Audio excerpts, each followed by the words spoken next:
Hello, y'all. Shaniqua is here. I am back again. Whew. What is up? Anyway, in my last video, I said that I was going to do a video today about the anniversary of a terrible, horrible, tragedy, crazy disaster that happened 30 years ago in a part of Las Vegas, Nevada, the Henderson part of Las Vegas, Nevada. Okay? Now, even though that was the city of Henderson, because Vegas is made up of cities. It's like clusters of cities. We have Sunrise Manor, Summerlin, Henderson, North Las Vegas. There's like so many of them, of little towns, little cities, that all join together to create what people know as Vegas. So when I say Henderson, that's one of the cities and that make up Vegas. You know what I'm saying? There, 30 years ago, there was this factory type plant that made rocket fuel, two different forms of rocket fuel. And there was this other disaster tragedy thing where shipment and making the fuel was discontinued temporarily. I think it was temporarily because that's when the rockets blew up. Blew up as it was taking off. And so there was a huge stockpile of all this fuel. And something happened, it caught fire, and all of it blew up in a series of 2 explosions.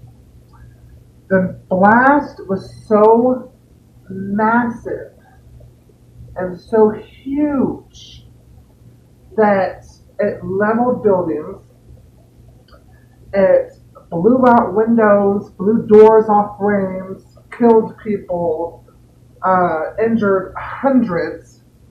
It was crazy. And one of those people injured, surprisingly not killed, was my Aunt Teresa. She was working at her job or doing community service, something. She was working somewhere when the blast hit. She was inside, and she went flying across the room after the windows got blown out by the force of the blast, went flying across the room and into a wall. So imagine that. You're doing, la-da-da, doing your thing, la-da-da, not knowing the hell's going on about anything, and all of a sudden the windows blow out and you're like, wah! Across the room, smashing into a wall. She got really hurt, okay? So she called my mother right after the blast happened and told her that she was okay. And speaking of my mother, she was around in Vegas at the time. So was I, but I was only like 1 year old, so I don't remember much of it. I have my mother on video, and she remembers of the horrible Pepcon explosion, what she was doing and where she was at currently. I will show that to you guys right now, and then get back to talking about this. Okay, well, I don't remember where I was when Pepcon blew up. I was living clean out in Spring Valley, all the way on off of Rainbow, and I had just laid down to go to sleep because my boyfriend was a room service waiter and he worked the swing shift. And he would come home from work and we would stay awake all night watching movies. And we had just laid down and I heard like a boom and then another louder boom. But it was very faint, And I told myself, what the heck was that? And he said to me, it must have been some more underground nuclear testing or something. And then he fell asleep, and about, I'd say, 20 minutes later, I don't know exactly how long later it was, but the phone started ringing. So I got up and went back out in the living room and answered the phone. It was my sister, Teresa. And she said, I'm calling to let you know that I'm okay. I said, what do you mean you're okay? She goes, you didn't hear? Pepcon blew up. And she said it blew up all the way. She was out in a thrift store or something, working out there. And that the blast, because she was out in Henderson. And she said the blast blew her all the way across the room, up against the wall, and she got hurt. And she said she was okay, but it hurt her back. And I said, she goes, turn on the news. So I turned on the news. And I had an uncle and an aunt who lived out in Henderson. And I called her, and she was in the bathroom. She said, I'm in the bathroom. No, I called her later. She never answered the phone. She said when the blast happened, it blew out every window in their house, and that she thought there was a nuclear bomb, and she went and hid in the bathroom and was waiting for my Uncle James to come home from work with her son that didn't go to school yet. So that's where I was. I was out in Spring Valley, and I had two family members, actually, a few family members that were in Henderson. But that's how I found out. My sister Teresa called me and told me that Pepcon blew up. So, yeah, it was crazy. And then I started watching TV. So, that's what her story was. She was on like a completely different side of town and still heard the blast. Both of them. And she was like, what the hell was that? But it was just crazy. If you want to see a news video, since it is the anniversary was actually yesterday. I got a little bit spacey and thought it was today, but it was actually yesterday, on the 4th, not the 5th. I actually thought yesterday was the 3rd. I thought yesterday was the 3rd. That's why I was like, I'm going to come to the video tomorrow, guys. Blah, blah, blah. If you watched my last video, I talked about a little bit of what I'm talking about now. And I didn't realize it was the 4th until I uploaded the video I did yesterday and saw the date, the 4th. I was like, oh, shit. Oh, do I really want to get dressed up for another video? Anyway, I'm here now talking about it. I'm a day late, but whatever. Here is the news video about the horrible Pepcon explosion. The most powerful accidental explosion in Nevada history rocked the Las Vegas Valley 30 years ago tomorrow. That blast at Pepcon shook our town like an earthquake, leaving death and destruction in its wake. And like everyone who was here at the time, News 3's Tom Hawley remembers that day well.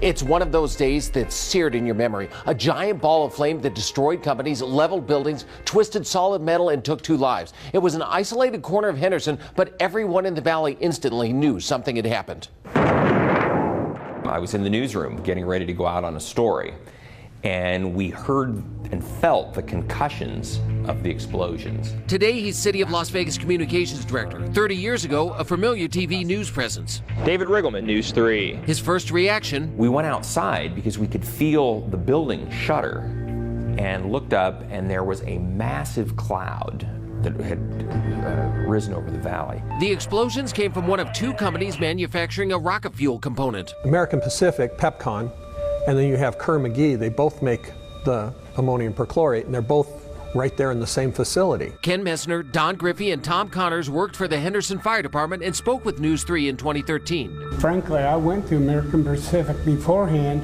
Shipments were suspended following the Challenger explosion in 1986. Leaving a stockpile. On May 4th, 1988, a welder's torch started a small fire which spread quickly. We just had a big explosion and everything's on fire. Okay, what's the name of the business? Pacific Engineering. We're Gibson Road and the Los Angeles Henderson cutoff. Okay. An engineer on nearby Black Mountain turned his camera just in time to catch the main blast.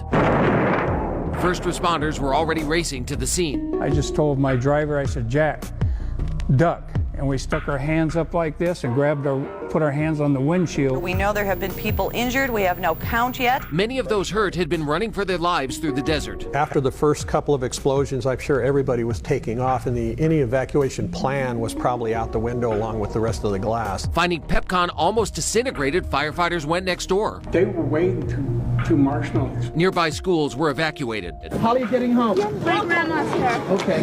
Everything's okay. Don't worry about anything. Pepcon was a year before I started at this station, but the helicopter company I worked for at the time flew a lot that day for media outlets around the country, including Channel 3. Metro Police have set up a 5-mile restriction in the area of the explosion site. The reasoning there is that another explosion, the concussion from another explosion, could blow a helicopter right out of the air.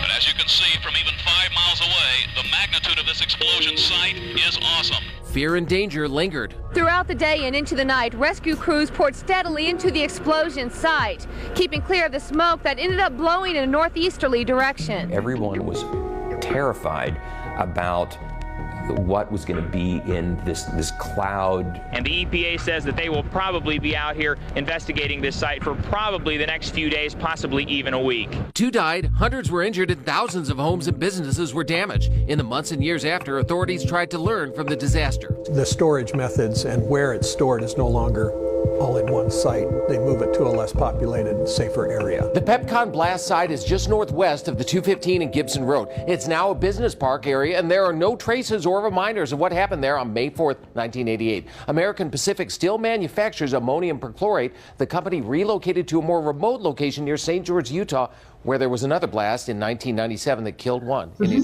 see that? Oh my God! It was insane!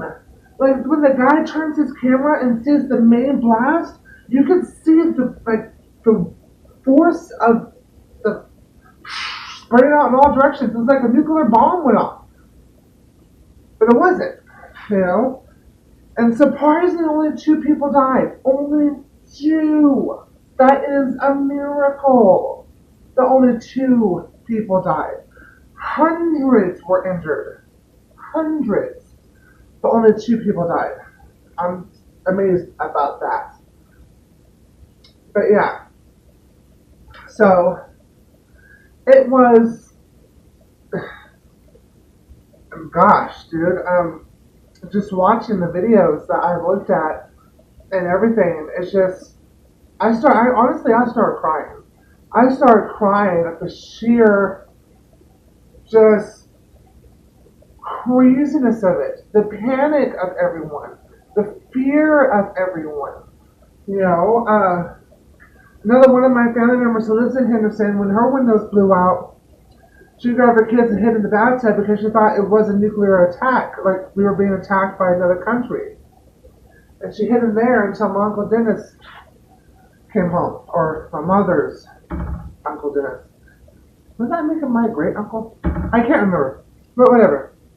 One of her family members, you know, her uncle, I think it's her uncle, his wife hid in the bathroom with their kids until he came home from work, and that's how scared she was.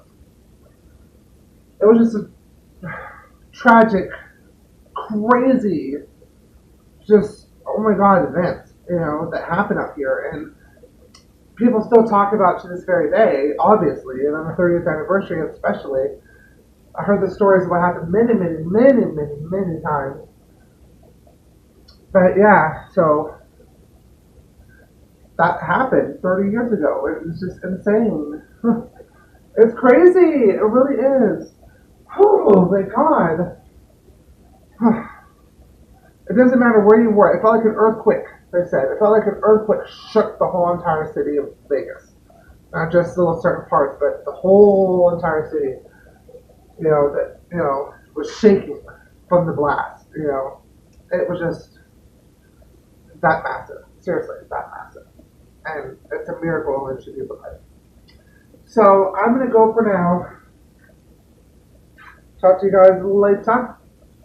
Shaniqua, over and done talking about this tragedy that struck Vegas 30 years ago.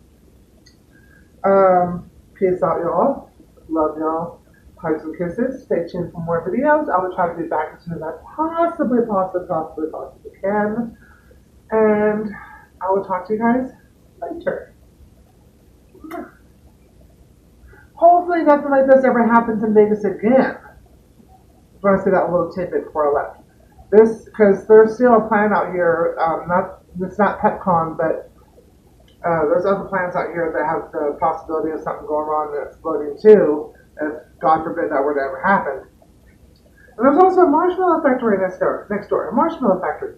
When the rescuers were trying to find people and save people, they were waving through marshmallows. Melted marshmallows. Ew. Okay, my mind is now way south. Okay. So I was thinking about, Fremont action, but I was kind of like a sticky. But anyway, too much info. Peace out, y'all. Love y'all. Have some kisses on the back as soon as I possibly can. Alrighty?